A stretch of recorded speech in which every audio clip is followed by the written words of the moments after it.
તો હવે આપણે કરવાના છીએ ટોર્ક મોડ. સૌથી પહેલાં તો તમારે વેક્ટર મોડ કરવાનો છે મોટર ડેટામાં જઈને. એના પછી એરર આવશે, એ તમારે જોવાની નથી, ડાયરેક્ટ તમારે સ્ટાર્ટ આપવાનું હોય. પણ મોટર ડેટા તમારા પરફેક્ટ હોવા જોઈએ. જો પરફેક્ટ નહીં હોય તો મોટર સ્ટાર્ટ નહીં થાય. એના પછી તમારે અહીંયાથી સ્ટાર્ટ આપીને આઈડી રન થશે, એટલે 1 મિનિટ ચાલશે ને ઓટોમેટિક આઈડી રન સક્સેસફુલ આવી જશે. પછી તમારે જવાનું છે 96.04માં અને એમાં તમારે કરવાનો છે ટોર્ક મોડ, ટોર્ક કંટ્રોલ. તો આપણે ઓલરેડી કરેલો જ છે. એના પછી તમારા મોટરને સ્ટાર્ટ કરવાની છે. હું તમને બતાવી દઉં મોટરને સ્ટાર્ટ કરી.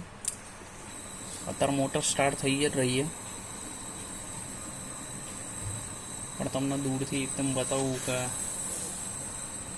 2 મિનિટ.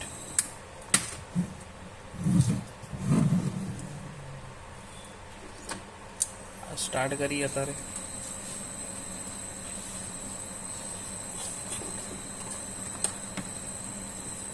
અને આમાં ટોર્ક દેખાશે. આ ટોર્ક છે. હું હવે જેવી આને પકડીશ ને એટલે ટોર્ક દેખાશે. જોજો આ ટોર્ક છે. આ ટોર્ક વધશે, વધ્યો ટોર્ક 22 23. અત્યારે આ શાફ્ટ હું પકડી શકું છું એટલે ટોર્ક વધશે.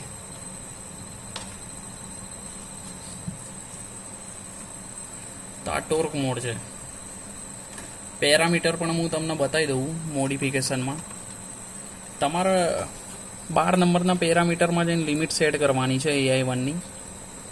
જેટલી RPM હોય એ મેક્સ લિમિટ તમારે સેટ કરી દેવાની છે. એના પછી 20.12માં સિલેક્ટ કરવાનું છે, એટલે રન અનેબલ, તો એરર તમારી જતી રહેશે.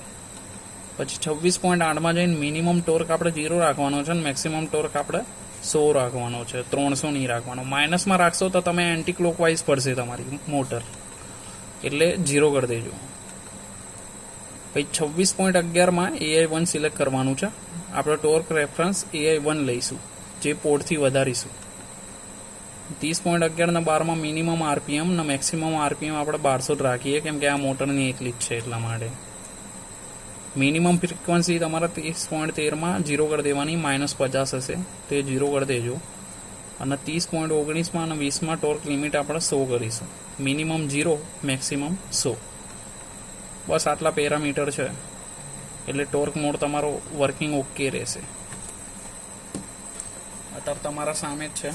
હું હમણાં સ્પીડ વધારું. આ પોડ છે, જુઓ તમે.